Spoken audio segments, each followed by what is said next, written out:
Bonsoir et bienvenue à tous dans les dossiers de la mémoire.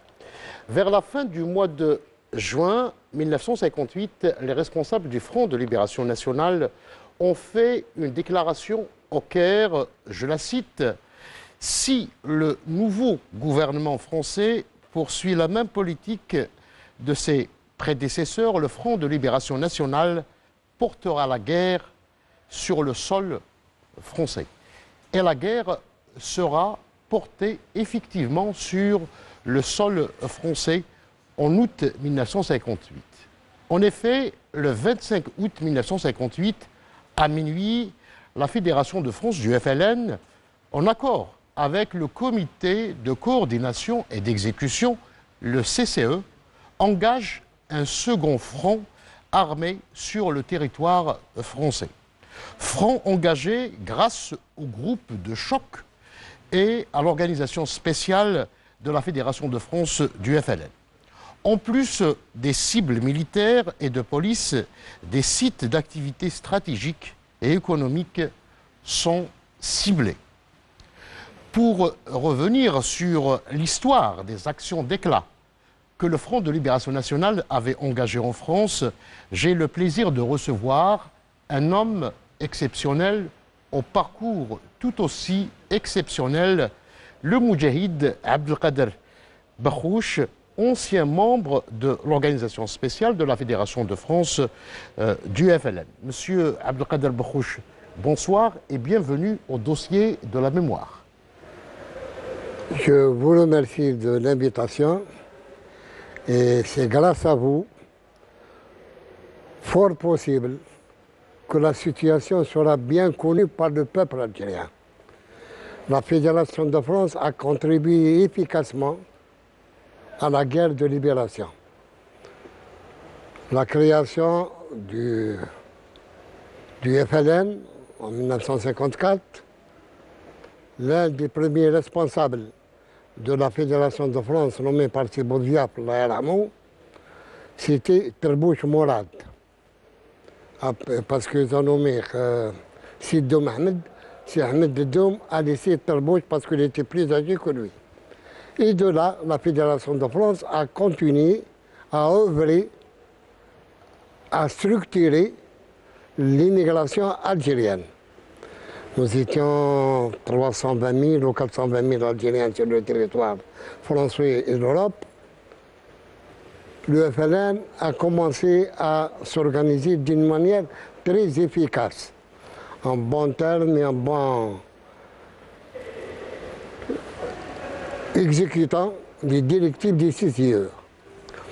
Et de là, en 1957, il y avait des premiers responsables. Après, il est venu, c'est Omar Boudaoud, qui est mort il n'y a pas longtemps. Et la spéciale existait. Parce que c'était l'organisation spéciale. Je rappelle que, M. Abdelkader Bakhouch, vous étiez donc membre de l'organisation spéciale de la Fédération de France du FLN. Oui. Vous êtes l'auteur d'une action d'éclat spectaculaire au cœur de Paris, plus exactement à la place de l'Étoile. Vous êtes l'auteur, avec d'autres militants de la Fédération de France du FLN, de l'attentat contre le ministre de l'Information de Charles de Gaulle, à savoir Jacques Soustel. Mais avant d'évoquer cette action d'éclat, cet attentat de la place de l'Étoile du 15 septembre 1958, j'aimerais revenir avec vous sur justement la structure des groupes armés, puis les groupes de choc et enfin l'organisation spéciale de la Fédération de France du FLN. Comment ces trois organisations au sein de la Fédération de France ont été organisées, armées et surtout formées par les responsables du Front de Libération Nationale?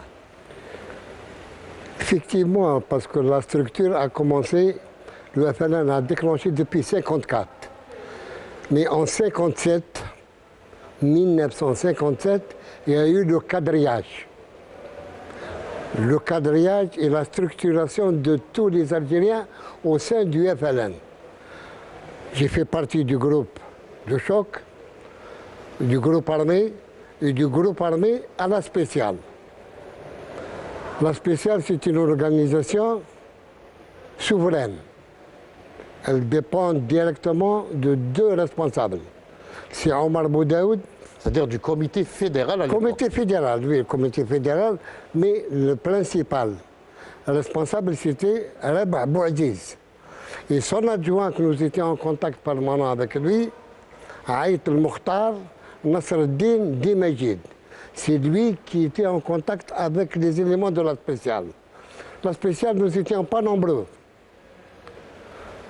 En 1957, on a eu le plaisir et le grand honneur d'être choisi par nos responsables à effectuer un stage de commando au Maroc.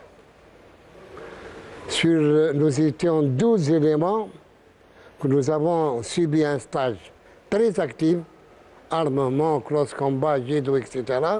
Donc c'est à partir de septembre 1957 cette C'est en formation. 1957, oui, on a été formés. On est parti par l'Espagne. Et celui qui nous a reçus quand on a fait le passage, parce que des amis français qui nous ont aidés, on était hébergés chez eux pour faire la traversée de la France, de Bayonne, en Espagne, à Pamplona, le premier village d'Espagne. C'était Omar Boudaoud de l'Aïrhamou qui nous a reçus. Nous étions 4. On a eu le plaisir de le connaître sans savoir s'il était le responsable ou pas, on ne sait pas. Et les 4 éléments que nous étions ensemble, chacun, on ne se connaissait pas par des noms. On avait des surnoms, et c'est avec des surnoms qu'on marchait. Une fois arrivé à Madrid, on a été reçu par des responsables. Et de là, on a passé quelques jours à Madrid, puis on est reparti à Algeciras pour faire la traversée sur le Maroc. L'Espagne, le Maroc, où nous étions reçus par nos responsables et les responsables de... Donc il y avait des formateurs sur place. Ah oui, il y avait des formateurs, et je cite le formateur du cross combat judo, c'était Zarhouni. Zarhouni al-Mukhtar, Allah yarhamou, le frère de monsieur le ministre qui est mort récemment. C'est lui qui nous a formés sur le cross combat et le judo. L'armement, c'était Jamal. Jamal Ramzan. Ramzan Jamal. Ramzan Jamal, qui a le nom de Skikda. Oui. Mais on ne savait pas s'il était de Skikda ou non. Il y avait le lieutenant Sihamou. Il y avait le lieutenant Bouchakour. Sous le commandement de Simoussa. Le commandant Simoussa, Oui. qui était le responsable du camp de l'Arache, où nous avons effectué, il y avait des moudjahidines, mais on n'était pas en contact, nous étions tous seuls. Les 12 dans une baraque, spécialement pour le cross combat, le judo, l'armement. Et de là, une fois terminé le stage, on a eu le plaisir et le grand honneur de connaître Sibousouf, le colonel Lotfi, ici Boumedine, ils sont venus de l'Araïch, parce que nous étions dans une ferme en dehors du village. On a eu le plaisir de connaître ces 3 éléments sans connaître de responsabilité, sans des responsables, sans savoir. Hein.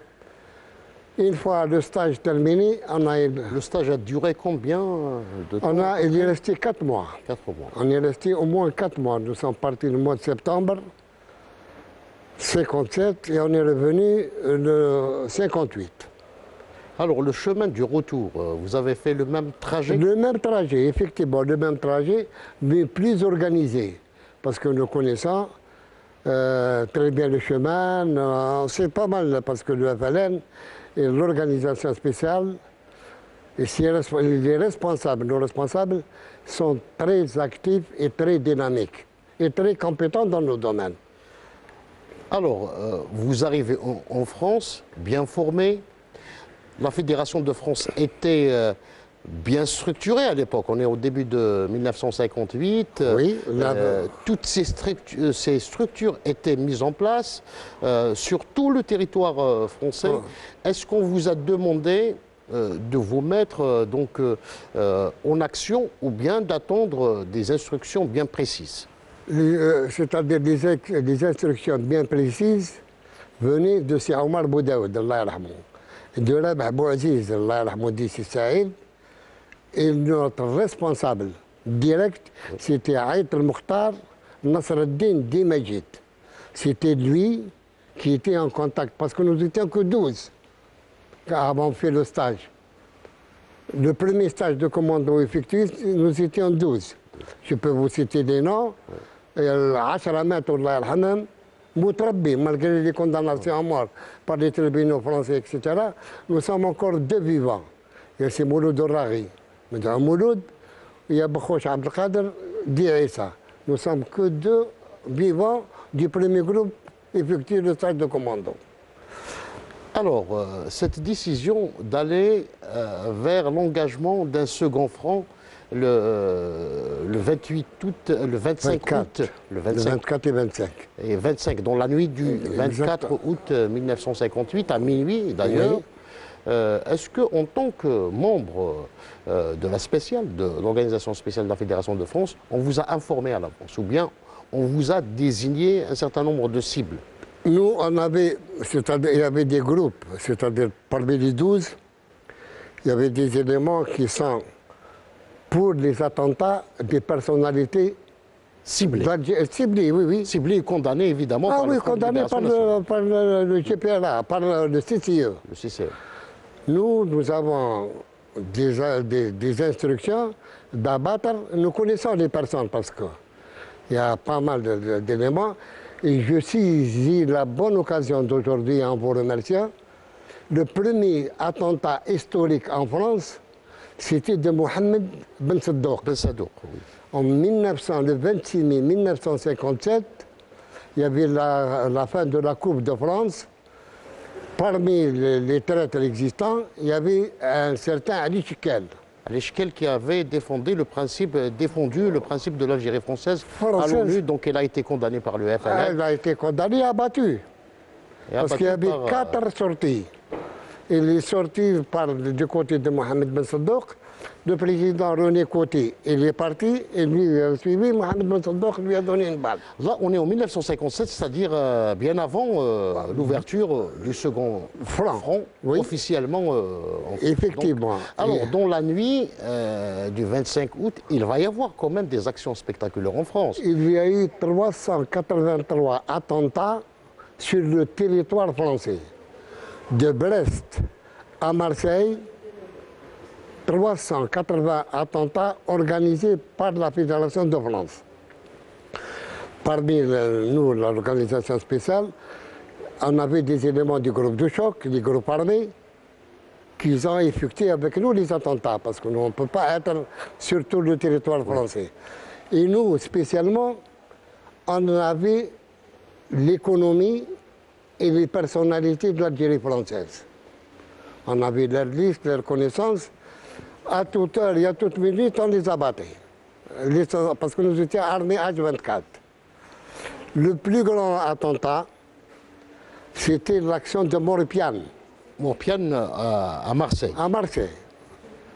Moripiane, que Aïssaoui, Allah yarhamou, avec Chérif, Monsieur Chérif. Le patron, c'était Aïssaoui, l'adjoint, c'était... Il y avait la logistique par Mohamed Boudia. Oui. Allah yarhamou aussi. Il était régional de la logistique pour alimenter et nous avoir des informations surtout. Parce que les actions, nous sommes libres et indépendants. Abattre sur la liste l'île Gawanapto.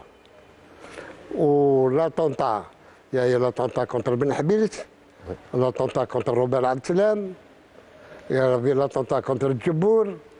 Djibour qui était dans le même courant idéologique à l'époque de Jean-Marie du sinistre Jean-Marie Le Pen. Oui. Ils étaient dans le même parti en 1958. Oui. Et puis, ils étaient dans le comité du salut public avec le général Massu. Oui, exactement, oui, oui. C'est pourquoi il a été justement désigné pour être...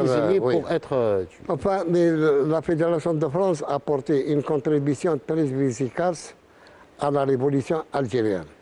D'abord, je cite un cas bien précis, et c'est à moi-même qu'il a dit, si vous me dites quand il y avait la visite officielle... Ça c'est après l'indépendance. Hein. Non, avant. Avant, 58. Avant l'indépendance. Non, c'est-à-dire, ce que je vais vous dire, c'est après l'indépendance. Oui, voilà.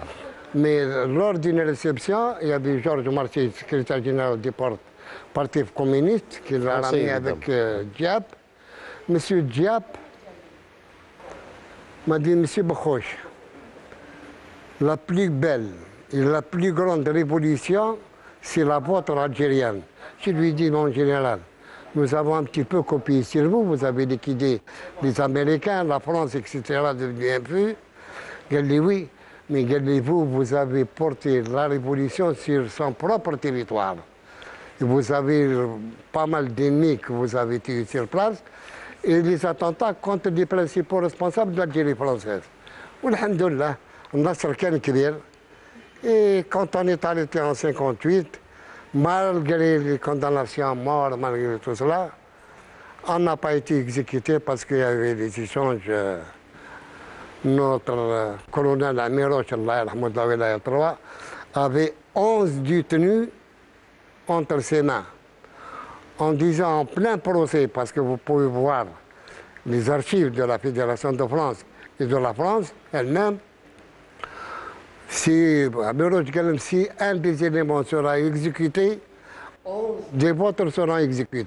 1 pour 11. Alhamdoulilah, on n'a pas été exécuté, effectivement.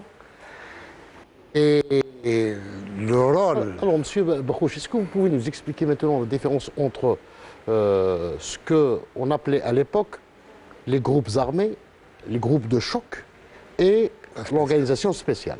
Est-ce que vous pouvez nous expliquer la différence entre ces trois entités? Le groupe de choc, c'était à l'époque des éléments quand ceux qui ne connaissaient pas ou ne veulent pas connaître que la révolution est menée par le FLN et le ALN, on est passé à tabac. Après, il y a eu le groupe armé. Le groupe armé, c'est-à-dire spécialisé dans les attentats. Donc, M. Abdelkader Bakhouch, les groupes armés ont été créés bien avant les groupes de choc et l'organisation spéciale. Oui. Ils existaient bien avant. Oui, les groupes armés, le groupe de choc et le groupe armé existaient bien avant la spéciale. Et de là, en 1957, la création de l'organisation spéciale en France. C'était Sirab Bouaziz qui était envoyé d'ici, mais la spéciale était organisée déjà. Les éléments étaient. Parce que pour passer à la spéciale, il fallait faire plusieurs actions d'abord. On ne passe pas directement à la spéciale. Il fallait faire plusieurs attentats, plusieurs actions et tout cela. On a eu le privilège et le grand honneur d'être parmi le choix de nos responsables. Et à l'époque, il n'y avait pas les Bni Amis ni les Bni Khalis. C'est les actions et le militantisme de la personne. C'était l'efficacité également.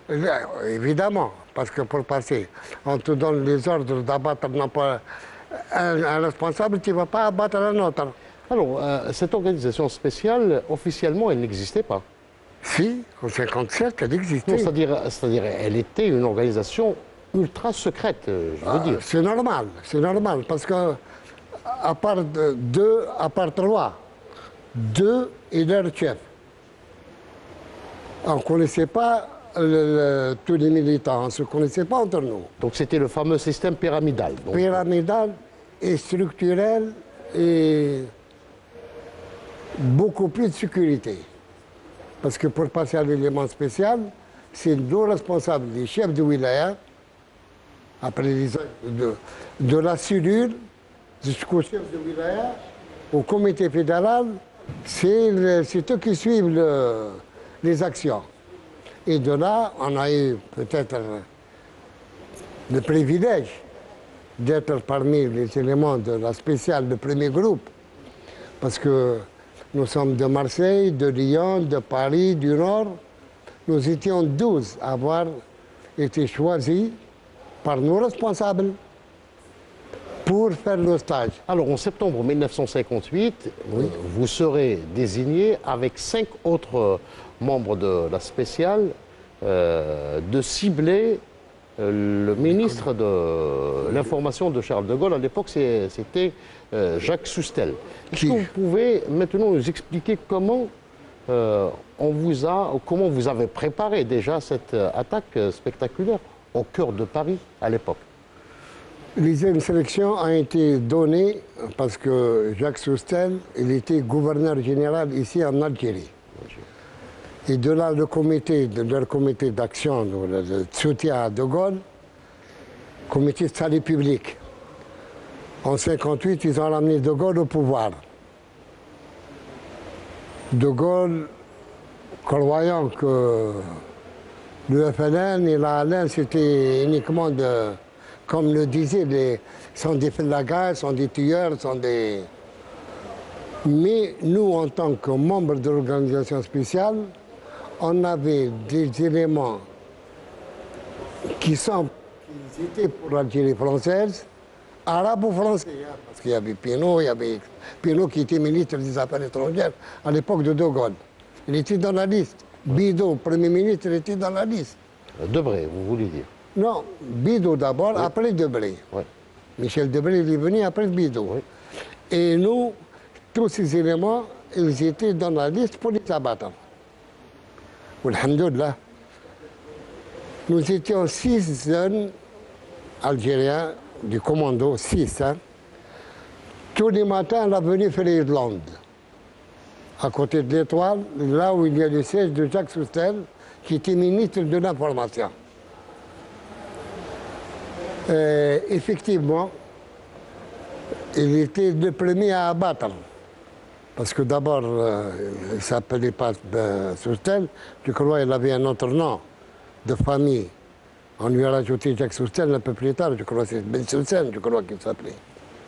Nous, depuis 1957, on le suivit pour l'abattre. Justement, M.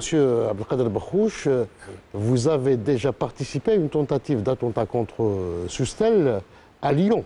En 1957, oui. Oui. Qu'est-ce qui s'est passé exactement? Il n'est pas passé. Je crois qu'il était absent de Lyon, nous l'avons entendu. Finalement, on ne pouvait pas rester plus d'un quart d'heure parce que le côté où il habitait, c'est surveillé, Et de là, on a... Vous étiez combien à Lyon? 3. 3. 3 éléments. Ammar, Wana. Rachid, il y avait Rachid, Ammar, Wana.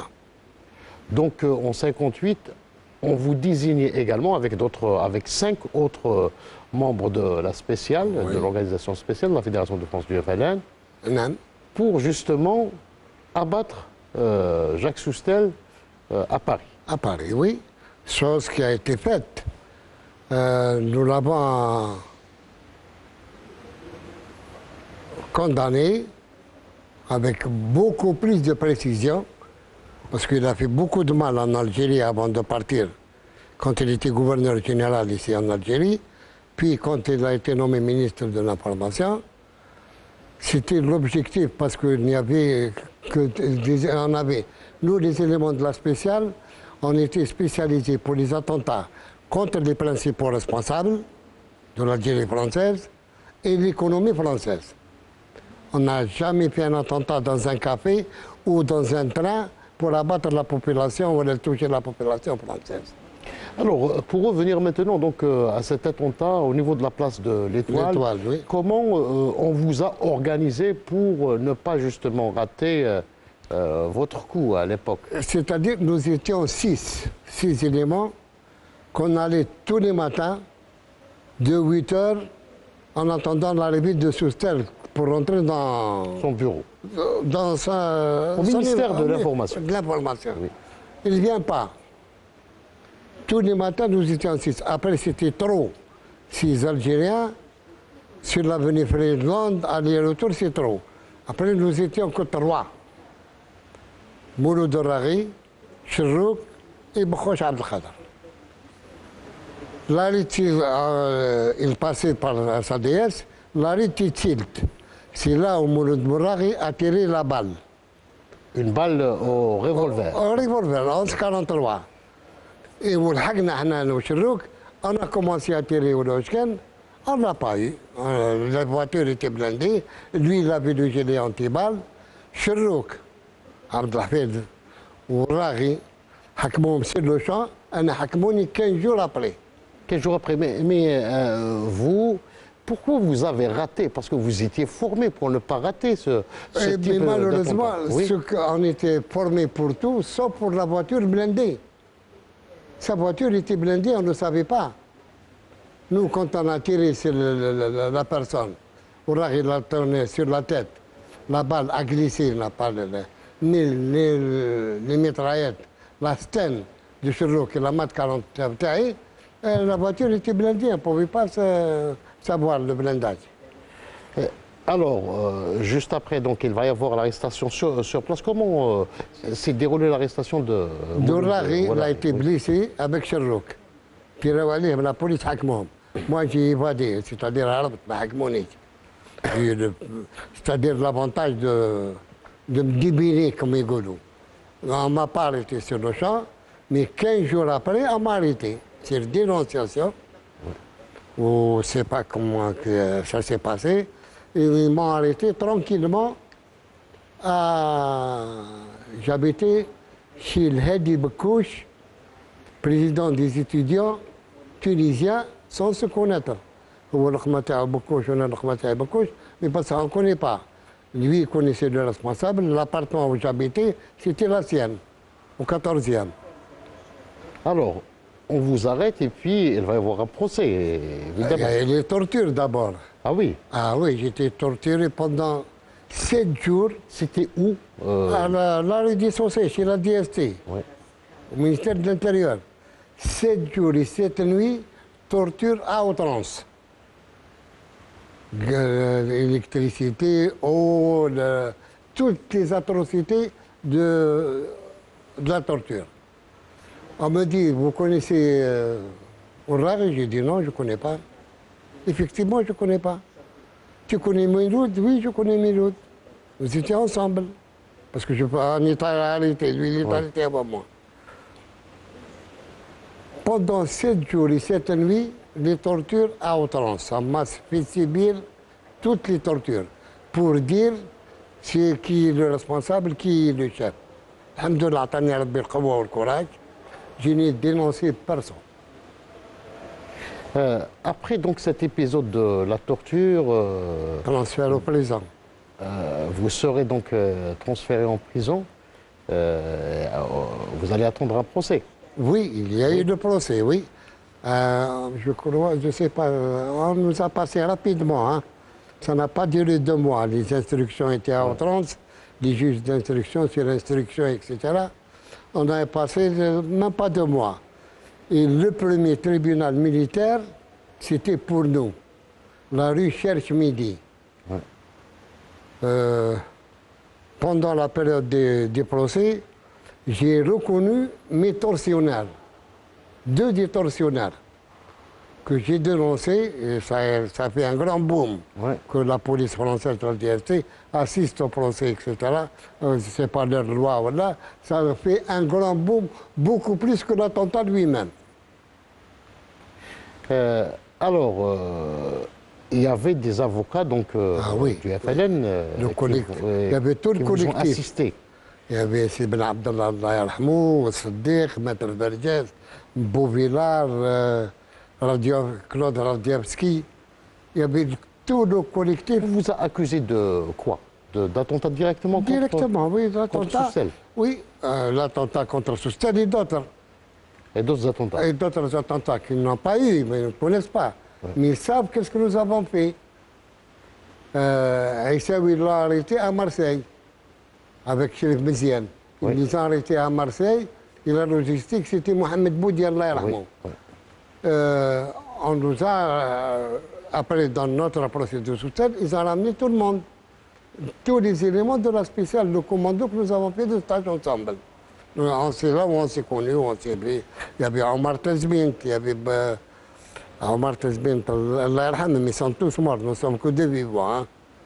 Il y a Ourari qui est vivant, il y a Bokhoch Abdelkader qui est vivant. Il y a M. Chérif qui est vivant également. M. Chérif, pas parmi le commando, il n'a pas fait le stage avec nous.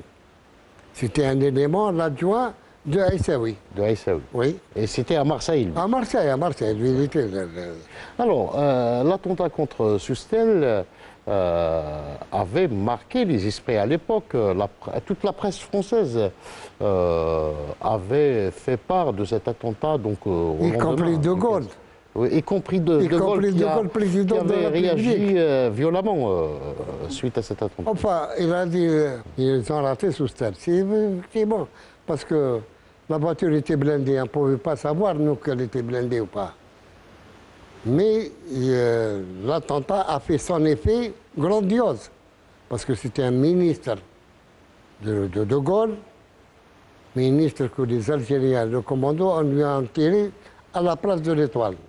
Donc, M. Abdelkader Brouch, l'effet recherché à l'époque par le Front de Libération Nationale, c'était un effet médiatique, des actions spectaculaires pour marquer les esprits et marquer l'opinion publique française à l'époque à travers ces attentats ciblés. C'est normal, parce que la structuration, elle est faite dans le cadre du quadrillage. 99,99% des Algériens étaient structurés au sein du FLN. Quand je dis FLN, FLN à Allen, c'est la fédération, je parle de la Fédération de France en France. Oui. Nous avons fait un travail colossal d'abord. C'est la structuration de tous nos immigrés au sein de la révolution algérienne. Bon, je ne parle pas d'autres partis qui travaillaient avec la police française. La police française faisait des rafles dans des cafés à tendance FLN. Et 10 minutes après, c'est les autres groupes MNA qui venaient mitrailler nos militants. Mais on ripostait toujours. L'essentiel, De Gaulle, quand ils l'ont ramené au pouvoir, il a bien compris que le FLN, l'ALN, sous l'égide de la Fédération de France en France, je parle de France, avant la création du GPRA, tout ce travail se faisait sous le commandement du CCE. De Gaulle a bien compris. Parce qu'ils ont ramené en 58, ils ont ramené des Algériens de tous les pays, de Annaba, d'Oran, de Tlemcen, des bateaux, pour défiler sur les boulevards Champs-Élysées. La structuration du FLN, les Moudjahidines, les militants, au podium où il y a De Gaulle avec les invités Tao, le drapeau algérien, l'emblème algérien a été tiré, vive le FLN, vive la Fédération de France. Et ça a marqué De Gaulle. Parce que malgré que les جابها من هنا ركبوهم يعني الغلب ما صاني ديترات absolument rien. عمرو البابا باش يديفيليو. Et De Gaulle avait bien compris la force du FLN lorsque le FLN arrive même à s'attaquer à son ministre de l'Information, n'est-ce pas? De Gaulle, il a bien compris. Mais les éléments qui l'ont ramené, le comité de salut public, il avait une guerre avec ses éléments, propres éléments. Parce que Michel Debré voulait démissionner. Il ne voulait pas que De Gaulle rentre en contact avec le FLN, parce qu'il y a beaucoup de négociations secrètes. Ouais. De Gaulle a voulu garder, pour lui, c'est le Sahara. Mais le Sahara, depuis 58, 59, jusqu'à 62, la guerre a été à outrance. Vous parlez de Michel Debré, qui était le Premier ministre. Oui. Vous avez personnellement déposé plainte contre lui. Oui, j'ai déposé plainte contre lui pour les tortures. Étant donné qu'il était le patron, Premier ministre, oui. Il commandait tout le monde. Et les tortures atroces que j'ai subies, pas seul, parce que les tortures, c'est tous les détenus, etc. Hein. Mais spécialement, on nous a ramené des policiers d'ici pour nous torturer. Et j'ai subi des atroces tortures avec les éléments de la DST que j'ai dénoncés en plein procès. Donc votre plainte était restée sans suite? Obligatoire, il n'y avait pas de réponse malgré la Croix-Rouge. C'était sur le conseil des avocats du FLN que vous avez déposé plainte ou bien c'était une initiative? Oui, c'est les avocats, parce que j'étais complètement torturé. C'est les avocats, Maître Ben Abdallah, Abdel Samad, au Sadiq, tout le collectif était d'accord pour que je dépose plainte contre Debré. Alors, arrêté, emprisonné, en prison, c'est une autre organisation que vous allez découvrir, parce que les militants du FLN en prison en France étaient bien organisés, structurés, ils avaient des porte-paroles. Comment la structure des détenus, je parle de... Vous étiez à Fresnes? J'étais à la santé d'abord, Oui. de la santé Fresnes. De Fresnes, on m'a ramené un petit peu de partout, je ne sais même pas où. Là. La dernière prison, c'était à Douai, après la grève de 20 jours. Et après, on nous a transférés à Torde, au camp de Torde, pas loin du Grain, oui. Par la frontière tunisienne, suisse. Le FLN était organisé d'une manière, de l'intérieur comme à l'extérieur. Le comité de détention, c'est lui qui prenait contact avec le directeur. Avocats. Avec le directeur. Les avocats, c'est individuel, on nous appelle. Les avocats, quand ils viennent, et ils ont besoin de quelques informations, ils appellent mais le comité de détention, c'est le responsable et tout le monde était structuré et on recevait la cotisation, c'est-à-dire on nous envoyait 5 000 anciens francs par détenu. Ceux qui y avait la caisse commune, le comité de détention qui faisait la distribution pour tous les détenus. Ni chef kbir, ni sghir, nous étions tous égaux. Et puis, vous avez organisé plusieurs grèves pour réclamer le régime de détenus politiques, c'était ça? La France ne nous a jamais donné le régime politique pour les détenus d'une manière générale. Elle le donnait pour des principaux responsables comme Ben Bella et les autres chefs, qui étaient aussi à Fresnes, à l'infirmerie. Ils avaient le régime politique complet. Nous, les détenus, on avait tout. Les journaux, surtout ceux qui nous intéressent, c'était les journaux, c'était la télé, les postes, les contacts entre nous, les portes ouvertes entre nous pour qu'on puisse circuler, donner des cours d'enseignement aux détenus. C'était une très grande puissance et une très bonne organisation, même à l'intérieur des prisons. Et puis il y a cette grève de 20 jours. Oui, la dernière, ça oui. C'était la dernière. Oui. La dernière, il y avait un petit accroc entre l'administration et... C'était en quelle année, monsieur? 60, 61. 60-61, nous avons entamé des grèves immenses. Les 8 jours, 7 jours et tout cela, c'est peu.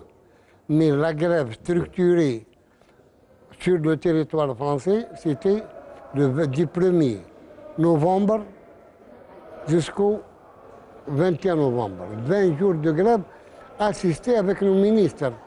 Les Ben Bella, les Aït Ahmed, les Boudouaf et tout cela, ils nous ont soutenus pour notre grève. C'était à cause de quoi à cause d'avoir la liberté des détenus politiques. La France ne nous a pas donné de détenus politiques, elle nous a donné tous les avantages. La presse, les cuisiniers, si on faisait nous-mêmes la cuisine, on n'était pas mélangés avec les droits communs. À l'époque, le porte-parole des prisonniers, c'était Bachir Boumaza, n'est-ce pas? Bachir Boumaza et Moussa Khbaili. Oui. Moussa Khbaili et Bachir Boumaza. C'était à Fresnes. Oui.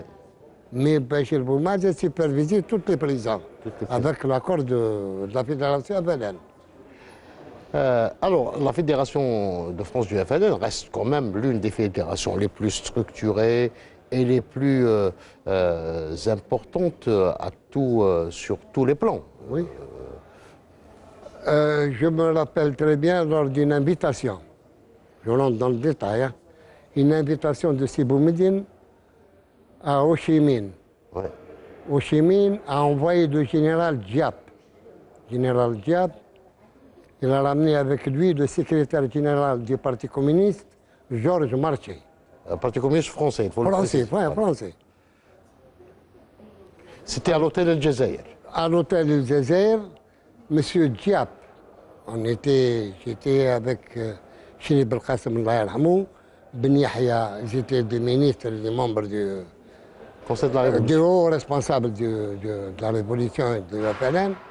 Général Diap, il dit, M. Boukhou, je vais vous dire quelque chose, il tirait mon chapeau. écoutez mon général, vous, avec Ho Chi Minh, tout cela, nous avons copié sur vous pour l'activer. Il dit oui, mais vous, vous avez fait la révolution sur le propre territoire de la fédération, sur la France. Et vous avez tiré sur leurs ministres et leurs traîtres que nous ne nous avons pas fait contre la France. Alors, pendant que vous étiez en prison, il y avait donc la répression, le massacre du 17 octobre 1961, oui. qui a été donc un massacre organisé par Maurice Papon.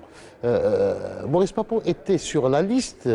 Oui, d'être abattu, oui.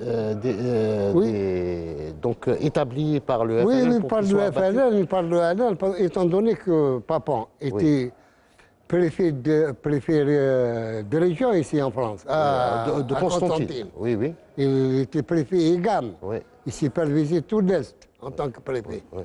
Il était sur la liste. Malheureusement, on ne l'a pas eu encore. Et comment vous avez vécu, vous, donc, ces événements du 17 octobre 1961 en prison? Nous avons, déjà le 17 octobre, après le 17 octobre, nous avons préparé la grève de la faim.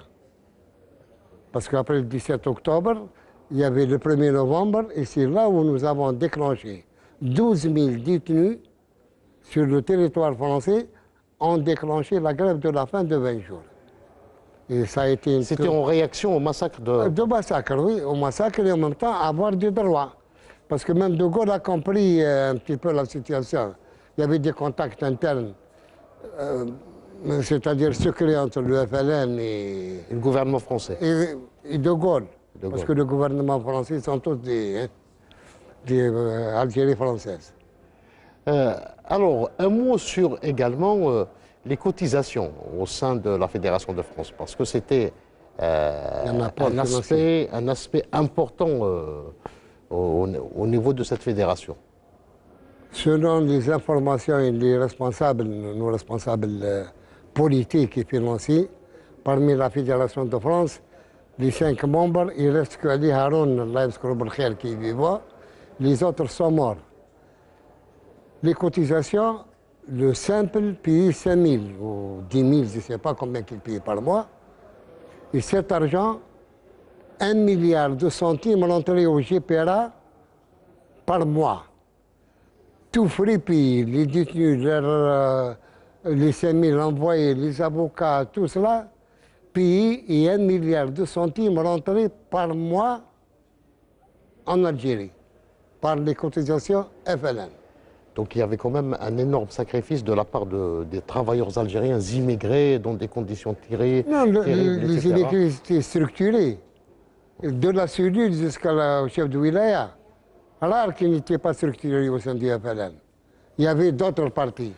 Il y avait des cellules sur tout le territoire français. Ah oui. Le FLN avait réparti tout le territoire français en cellules, en secteurs. En cellules, en groupes, sections, qasma, secteurs, régions, zonal, superzonal et wilaya.